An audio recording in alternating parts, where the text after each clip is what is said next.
The Israeli call for civilians to evacuate the northern half of the Gaza Strip does not seem to have produced the desired results as of yet.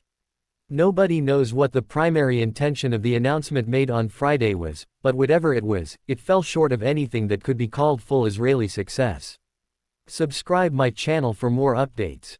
Israel has been in near constant armed conflict with Palestinians since that state was proclaimed in 1948.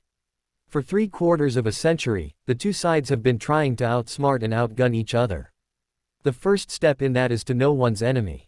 The conventional belief was that Israel was so successful in penetrating Arab political and military structures that everybody discounted the possibility of a strategic surprise like the one it suffered in the October War of 1973 when Egyptian and Syrian armed forces launched a surprise coordinated attack against it. Totally shocked Israel was on the brink of defeat but managed to recover, with significant aid from the United States, which sent over 8,000 tons of military supplies by air in less than a week. Israel vowed not to get caught unaware ever again and invested heavily in agents, informants, moles, analysts, and sophisticated surveillance and spying techniques. Then came Saturday, October 7, 2023, which brutally sent to the scrap heap Israeli reputation of omnipotence and the notion that it would know in advance every move Palestinians would make.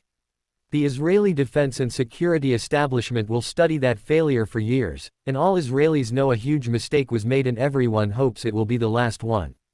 They may be wrong. The evacuation directive may be a sign that Israel has not fully consolidated and that the order was not preceded by deep scrutiny. In most conventional military situations, sowing panic among a civilian population will unavoidably reflect on the military. Soldiers seeing their relatives, friends and neighbors flee in panic inevitably ask themselves, who am I then to fight for?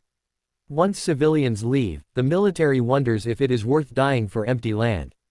Thus, one aim of the evacuation order could have been the desire to produce that trigger effect.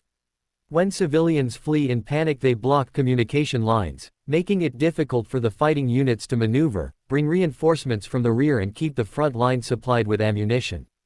Gaza Strip is what its name says, a thin sliver of land less than 10 kilometers (6 miles) wide in the northern part, with an extremely dense network of unplanned and unregulated housing and traffic that is chaotic traffic even without war. Israel dropped leaflets telling civilians to use the two main north-south roads, the coastal road and Salah al-Din road further inland.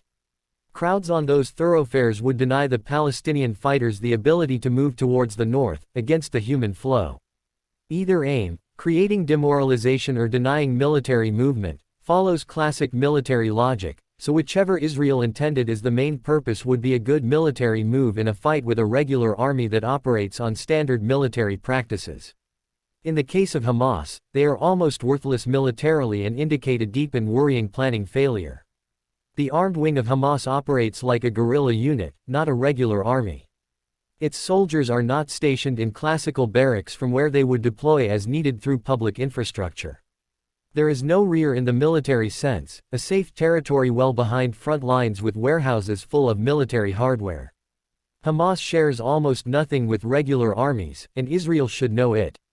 The Palestinian fighters are of the people. They only wear uniforms when they want to send a propaganda message, like during the incursion into Israel. In Gaza, they move around unnoticed when they are walking around. But they don't need to do that very often. They enjoy an enormous network of tunnels that offers solid protection from explosions and is invisible to surveillance aircraft and drones. Even when they run away, worried for their lives due to indiscriminate bombing by the Israeli Air Force, the civilians of Gaza do not appear to fall into the ultimate stage of fear, a collective panic that defies any reasoning. If Israel wanted to create that uncontrollable fright as a primer to defeat and surrender, it failed. If the rationale of the order was to impede Hamas and make it militarily ineffective, it also failed.